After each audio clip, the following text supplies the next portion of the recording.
Right, so hello and welcome back to Books and Things and welcome to another Jane Austen July video. And today's video is going to be all about Mr. Collins.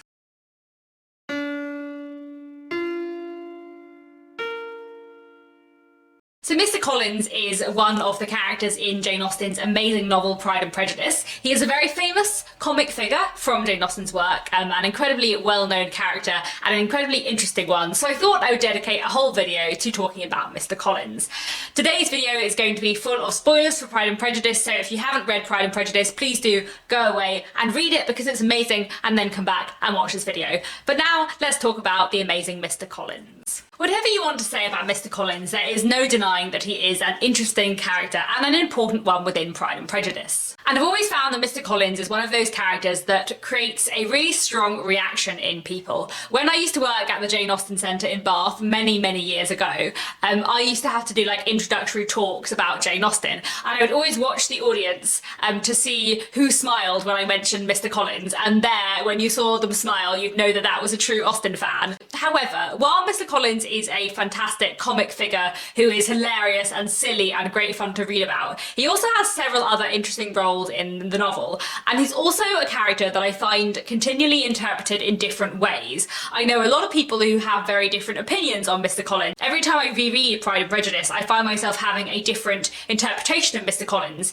and in the Pride and Prejudice retellings that I have watched or read, Mr. Collins is a character who I continually see adapted in completely different ways, and in ways that don't always feel to me like the reading that I would take from the book. And I think he's one of those characters who you can definitely pull in lots of different directions, and there's definitely a lot of valid interpretations of. So I wanted to talk today about his role in the novel, what we know about him from the book, and how he is adapted on screen and on the page by other writers, and what that can tell us about Mr. Collins as a figure, because you know, who doesn't want a whole video about Mr. Collins? I would say that there are sort of three main roles that Mr. Collins has within Pride and Prejudice. The first role he has is a comic role. He is silly, he is bizarre, he is an oddity, as Jane Austen says, and therefore he is fun to read about and fun to enjoy and to laugh at while you're reading Pride and Prejudice. Another role I would say he has in the novel is to kind of show us society and to tell us more about the society this book is set within.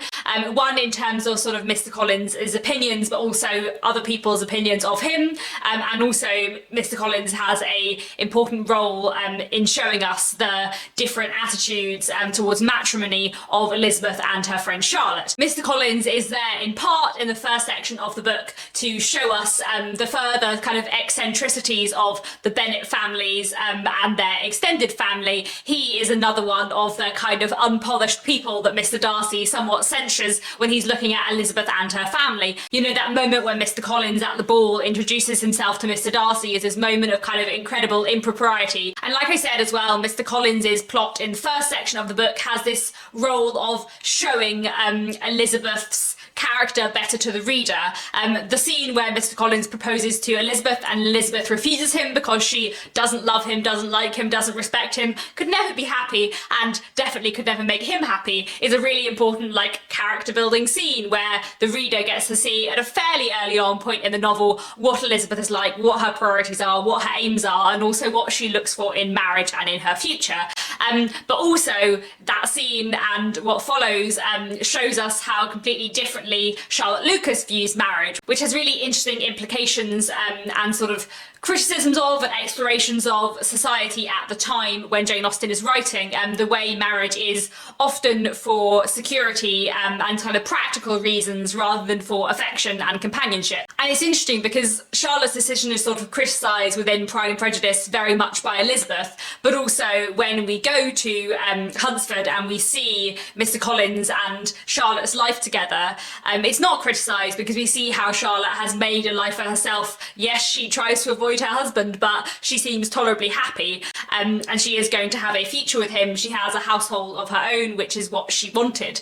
So I think in that way, Jane Austen kind of shows us two very different options for women at the time, and two very different ways of thinking about marriage at the time. And I think the other kind of societal role that Mr. Collins has in terms of telling us more about the characters and the society is towards the end of the book, where we see his judgment on Lydia after her elopement with Wickham. He writes to the Bennets that it would have been a blessing if instead of running away, Lydia had died. And I think this is a very important letter to tell us what a lot of society would think of Lydia and how severely society would be judging Lydia at this time. And then I also think Mr. Collins has an important role in the plot as well, in terms of the bigger plot, the love story between Elizabeth and Mr. Darcy. It's through Mr. Collins marrying Charlotte and Elizabeth going to see Charlotte that Elizabeth gets to Rosings and sees Mr. Darcy again, and also sees Mr. Darcy in a situation where she is removed from her parents and her younger siblings, which definitely, I think, impacts Mr. Darcy's decision to propose to her then. And then also Mr. Collins has a significant role in the plot much later on, in that it's obviously through him and Charlotte that there is some suggestion of an understanding between Elizabeth and Mr. Darcy that Lady Catherine hears of. You know, Mr. Collins writes to Mr. Bennett saying that he has heard that Elizabeth and Mr. Darcy might be engaged, and the fact that he writes to Mr. Bennett to say that he's heard that suggests that it is through Mr. Collins that Lady Catherine has heard that rumour. And then, of course, Lady Catherine, having vaguely heard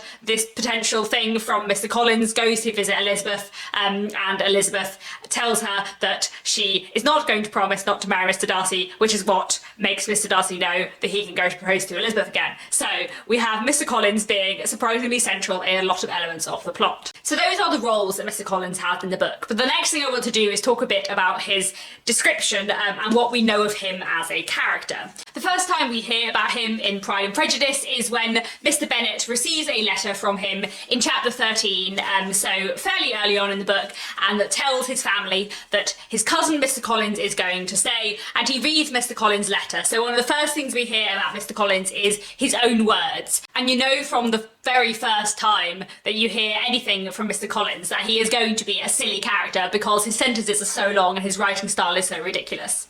Dear Sir, the disagreements existing between yourself and my late honoured father always gave me much uneasiness, and since I have had the misfortune to lose him, I have frequently wished to heal the breach, but for some time I was kept back by my own doubts, fearing lest it might seem disrespectful to his memory for me to be on good terms with anyone with whom it had always pleased him to be at variance. My mind, however, is now made up on the subject, and having received ordination at Easter, I have been so fortunate as to be distinguished by the patronage of the Right Honourable Lady Catherine de Bourgh, widow of Sir Louis de Bourgh, whose bounty and beneficence has preferred me to the valuable rectory of this parish, where it shall be my earnest endeavour to demean myself with grateful respect towards her ladyship, and be ever ready to perform those rites and ceremonies which are instituted by the Church of England. That's two sentences. That's two sentences. After having heard this letter, Elizabeth says, "He must be an oddity, I think. I cannot make him out. There is something very pompous in his style. Can he be a sensible man, sir?" And her father replies, "No, my dear, I think not. I have great hopes of finding him quite the reverse." And this is what we learn of Mr. Collins himself when he first appears in the flesh. He was a tall, heavy-looking young man of 25. His air was grave and steady, and his manners were very formal. We also learn in this chapter that he is terribly opposed to novels, thinking them very immoral. And then in the next chapter we're told, Mr. Collins was not a sensible man, and the deficiency of nature had been but little assisted by education or society, the greatest part of his life having been spent under the guidance of an illiterative and miserly father. Having now a good house and very sufficient income, he intended to marry, and in seeking a reconciliation with the Longbourn family, he had a wife in view, as he meant to choose one of the daughters if he found them as handsome and amiable as they were represented by common report. This was his plan of amends, of atonement for inheriting their father's estate, and he thought it an excellent one, full of eligibility and suitableness, and excessively generous and disinterested on his own part. We also know that he immediately lights on Jane as his future wife, but that on the hinting by Mrs. Bennett that Jane might be soon engaged to Mr. Bingley, Mr. Collins is very happy to change his mind to Elizabeth. We're told that Mr. Collins has neither manner nor sense, that the strong emotions he professes to Elizabeth and then to Charlotte are imaginary. We constantly see his excessive praise and obsequiousness to Lady Catherine de Bourgh. We see his excessive formality and his deference of rank, but also his great pride in himself and his position in relation to Lady Catherine de Bourgh. And the general impression we get from Pride and Prejudice, I think, is of a man who takes himself incredibly seriously, but other people see as quite silly, thinks himself more important than he is, but also thinks a great deal of those who he thinks are more important than him, a man who thinks he is much cleverer than he is, and a man who thinks he knows much more about society and about the world than in fact he does. He is ignorant but thinks himself wise, and silly but thinks himself sensible. He may be a figure of ridiculousness and oddity to Elizabeth and Mr. Bennett, but he takes himself very seriously, and he is described as being grave. He is not light-hearted, he is entirely serious. But one of the things I find so interesting about Mr. Collins is that while he is quite a fully formed character in the book, he is the character from Pride and Prejudice who I think I see adapted and interpreted the most differently in so many different forms and in so many different medium. And one thing I do find very, very interesting is that Mr. Collins is described as being 25. Mr. Collins is 25 years old, and the popular culture image of Mr. Collins is not 25 years old. Even if you look at like the illustrations in my edition, which are from the 19th century, that man does not look 25. So these illustrations by Hugh Thomas, they're not original, but they're from the 19th century, the late 19th century. I think they're from like the 1890s. But it's interesting to see how like even as far back as the 1890s, Mr. Collins was interpreted as being older than he is and was being read and coded as older than he is. If you look at the actors who have played Mr. Collins in various adaptations, in the 1995 Pride and Prejudice, the actor playing Mr. Collins, Colin Bamber, was 41 years old. In the 2005 Pride and Prejudice film, Tom Hollander, who plays Mr. Collins, was 38 years old. In the 1980 Pride and Prejudice, the actor who played Mr. Collins was 33, so that's a little bit closer. But in the 1940 adaptation, the actor playing Mr. Collins was 44. Then if we take a few less direct adaptations, in Pride and Prejudice and Zombies, Mr. Collins was played by Matt Smith, who was 33 at the time. And in Lost in Austen from 2008, Guy Henry, who played Mr. Collins, was 48 years old. No one in their 20s ever plays Mr. Collins. It's always someone older, usually someone in their late 30s or early 40s. And obviously, like, television and film adaptations of Jane Austen often play around with ages, but some of these films are otherwise quite accurate with ages, and I don't think you are likely to find a film where the actor playing Mr. Darcy is older than the actor playing Mr. Collins. For example, in the 2005 Pride and Prejudice, Keira Knightley playing Elizabeth Bennet was 20, the age Elizabeth Bennet is supposed to be. Matthew McFadden is 31, playing a 28-year-old. In the 1995 one, Jennifer Ely was, I think, 26, and Colin Firth was 35, playing Elizabeth Bennet and Mr. Darcy, so a little bit older, but not as much older as Colin Bamber was playing Mr. Collins. But I do think it's really interesting that Mr. Collins is never really played as young. I haven't seen the 1980 adaptation of Pride and Prejudice, so I can't comment on that. But as far as I've seen, all the interpretations of Pride and Prejudice that I've seen on screen, Mr. Collins is coded and is acted as being a man in his late 30s or early 40s, with the exception of Matt Smith's portrayal of Mr. Collins in Pride and Prejudice and Zombies. I don't remember much about that film, to be honest, because it wasn't great and it doesn't need to stick in my memory, but I think it's fair to say that Mr. Collins is treated as young in a way that he isn't in other adaptations and interpretations of Mr. Collins. The image of Mr. Collins that people have in their mind is not of a young man, it's not of a 25-year-old. Mr. Collins is younger than Mr. Darcy, Mr. Collins is younger than Charlotte Lucas, Mr. Collins is closer in age to Elizabeth than any of the other men who are interested in her.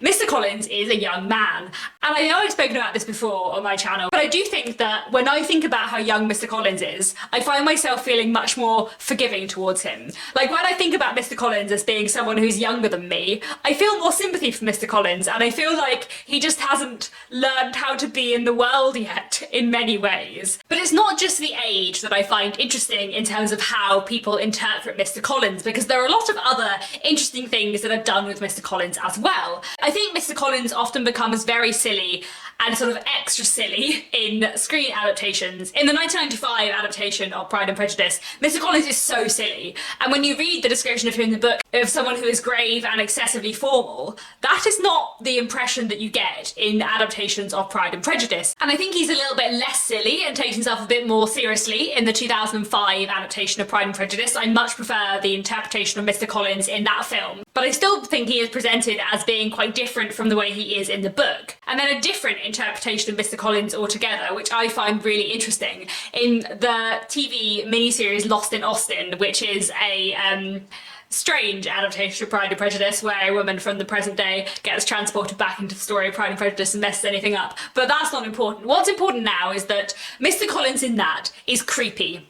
He's properly creepy, and he is unsettling and creepy and sort of comes across as a bit of a sexual predator towards all of the women who he's interested in, which is a different interpretation of Mr. Collins. Or then there is another interpretation altogether in the Lizzie Bennett diaries, which is a modern retelling of Pride and Prejudice, where Mr. Collins is harmless and well-meaning and just a bit intense, and that's his only flaw. And in Jane Austen retelling novels, I often find quite a sympathetic portrait of Mr. Collins. For example, in Longbourn, when the servants of the house are quite happy to have Mr. Collins as a future master because he is so full of excessive praises for everything, and because he takes pleasure in things and is like, you know, praising the food and the house and saying how nice everything is, and they're, you know, thinking, oh my goodness, he likes our work, this is brilliant, he's going to be a good master. And then again into other adaptations which deal a bit more seriously with Mr. Collins, The Other Bennett Sister by Janice Hadlow and Charlotte by Helen Moffat, we have again a more positive interpretation of Mr. Collins. In Helen Moffat's novel, we see that he cares for his children and he values his position as a father, that he values his wife. And in The Other Bennett Sister, you see Mr. Collins who has grown up a little bit since Pride and Prejudice, who realises that people don't take him seriously and who is really sad about that. And also who has married a woman who doesn't respect him and doesn't love him, and who realises that, and that's incredibly sad. Even within talking to people I know who've also read Pride and Prejudice, I find that I often have quite a kind interpretation of Mr. Collins, where I think, you know, he's a bit silly, but he's basically harmless, he just doesn't know how to behave.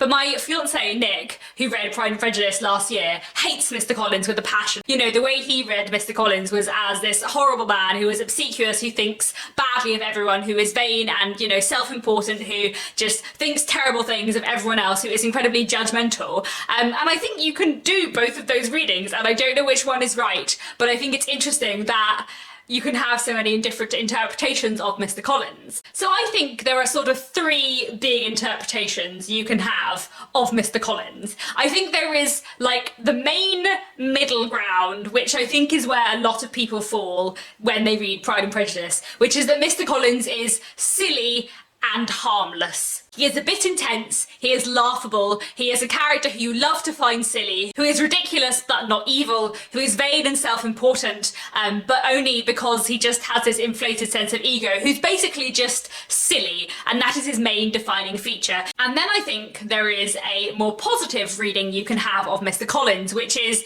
the reading that I sometimes take, though I vary, and the reading which I think The Other Bennett Sister and to a certain extent Charlotte takes. Mr. Collins is 25 years old, he is young and awkward and he doesn't know how to behave in society, partly because his father has brought him up badly, in a similar way to sort of Mary, Lydia and Kitty don't know how to behave in society that well, partly because their parents have brought them up badly. He is awkward and proud and humble all at once, and he's sort of confused by his own like class and rank position in society, because he is a clergyman who doesn't have a giant living, you know, he's not incredibly wealthy, but he is also due to inherit this estate of Longbourn, which would elevate him in rank quite a bit. But at the same time, he also lives next door to Lady Catherine, who is of so high a class that he could never get close to that. And so he has this sort of odd class position where he knows that his class at some point will be higher than it is now, but it isn't yet. And also he knows it will never be as high as Lady Catherine's, but also he feels really honoured to know Lady Catherine and to be in her company so much. So he just doesn't really know where he stands in society. And the kind view of his ill-advised proposal to Elizabeth, who he barely knows and definitely isn't in love with, is that he knows that he is due to inherit this estate and that his 5 female cousins are not going to have anywhere to live after the death of their father. And he thinks, well, I could do the decent thing and decide to marry one of them, and then they'll all have somewhere to live and they can stay in their home. Yes, Mr. Collins feels quite proud of himself for having thought of that idea. And yes, Mr. Collins enjoys his own sense of generosity, but actually what he aims to do is something fundamentally good. And you know, there are problems with that view of marriage and what marriage is for, especially from a modern perspective. But what Mr. Collins does coming to Longbourn is he proposes to Elizabeth, partly because he thinks she is quite pretty and quite nice, but also out of a sense sense of duty and a sense of trying to look after his family. And if you take that reading, you can read that his immediate proposal to Charlotte Lucas is basically sort of done out of rejection and hurt pride, but also because having been rejected by Elizabeth and suddenly finding Charlotte listening to him and being attentive to him and trying to show that she likes him, as indeed she does, and we know that she does on purpose, she wants to bring him to the point of a proposal. Mr. Collins then thinks, well, Elizabeth Bennet doesn't want me, I will take a woman who does. And I think if you take that reading of Mr. Collins, then yes, he is silly, but he means well, and yes, he is ridiculous, but he is harmless, and yes, he is vain and silly and doesn't know how to behave in society, but that is because he is young, he's been badly educated, his father was not the best of fathers, and he's just, in general, feels quite confused about his position within the world. He is awkward. That is one way to read Mr. Collins. But then I also think that you can take a much more negative reading of Mr. Collins, which is what my partner Nick definitely has taken, which is that Mr. Collins is a horrible, unpleasant, vain, selfish man who is incredibly judgmental and also thinks women are stupid. There are two scenes in the book where I think you see Mr. Collins at his worst. One is the proposal he makes to Elizabeth and the way he reacts to her when she says no. Elizabeth says, "You are too hasty, sir. You forget that I have made no answer. Let me do it without further loss of time. Accept my thanks for the compliments you are paying me. I am very sensible of the honour of your proposals, but it is impossible for me to do otherwise than decline them." "I am not now to learn," replied Mr. Collins with a formal wave of the hand, "that it is usual with young ladies to reject the addresses of the man whom they secretly mean to accept when he first applies for their favour, and that sometimes the refusal is repeated a second or even a third time. I am therefore by no means discouraged by what you have said, and shall hope to lead you to the altar ere long."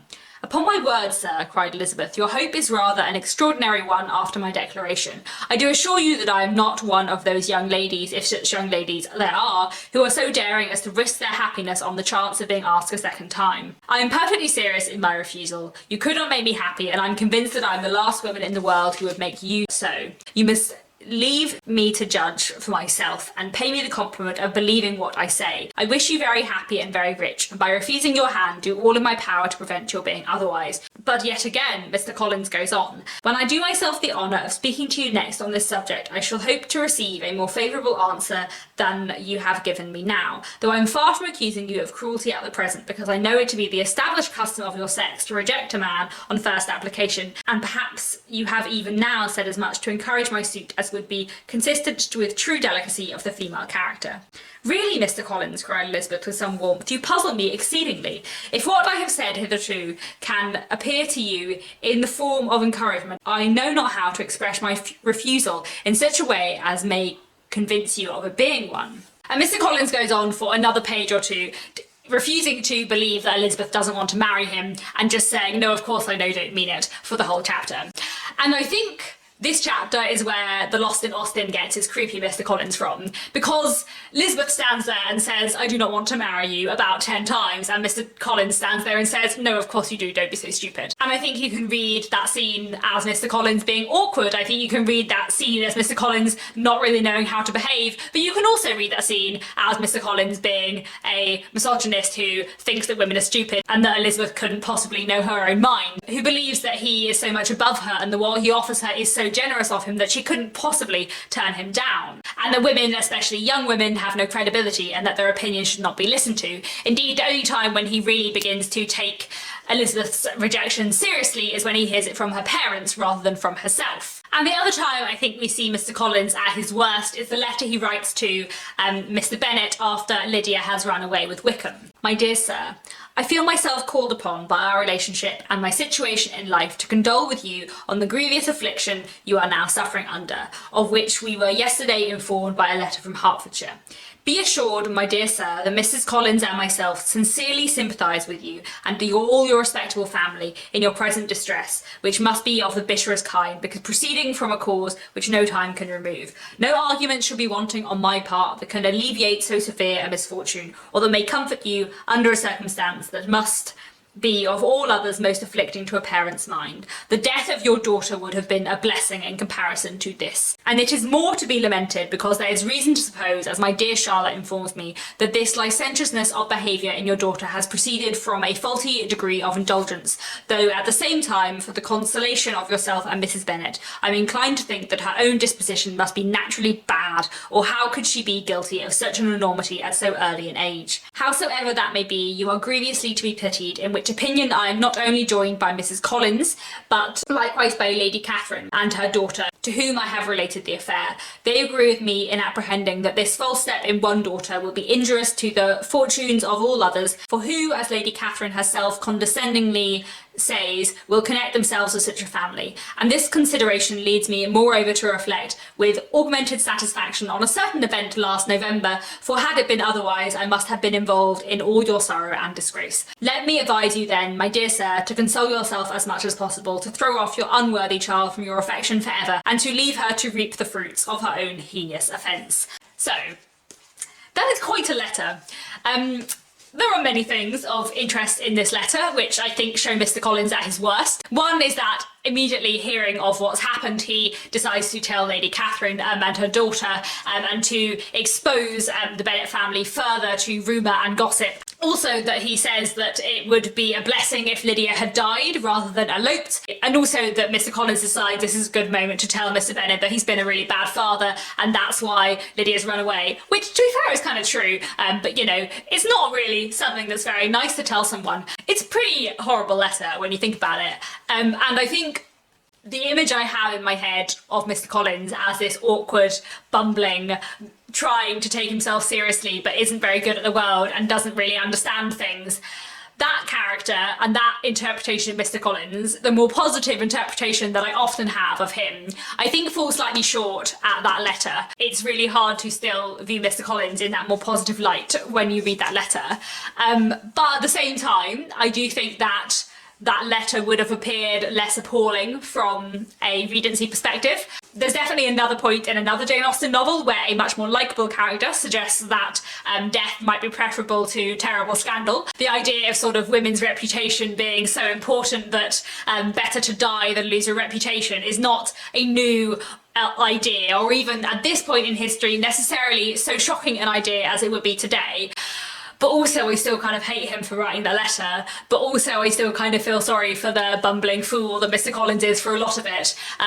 But also he doesn't take Elizabeth's no for an answer for a really long time. But also I think it's important to remember that Mr. Collins is by no means the only man who proposes to Elizabeth in this book, completely assured that he is going to have a positive and has quite a bad reaction when he has a negative. And also I think the whole thing when Mr. Collins says that some women refuse and then say yes next time is sort of a little in-joke with anyone who's rereading it, because obviously Elizabeth is going to later in the book refuse someone who she then later accepts, so maybe that's not true of Mr. Collins but is like joke true of that, and basically I'm tying myself in knots and I don't know what I think of Mr. Collins.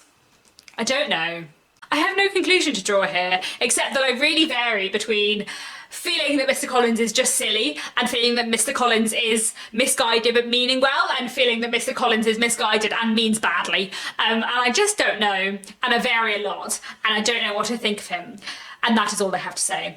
Please let me know down in the comments what you think of Mr. Collins. How do you interpret him? What do you think of him? And in what way do you judge his character? Do you like him? Do you hate him? Do you think him silly? Like, what do you think of Mr. Collins? I'm really interested to know. And I think that is all for now. Thank you for listening to me ramble about Mr. Collins for an unnecessarily long amount of time. And that is all. Thank you very much for watching, and I'll be back very soon with another bookish video.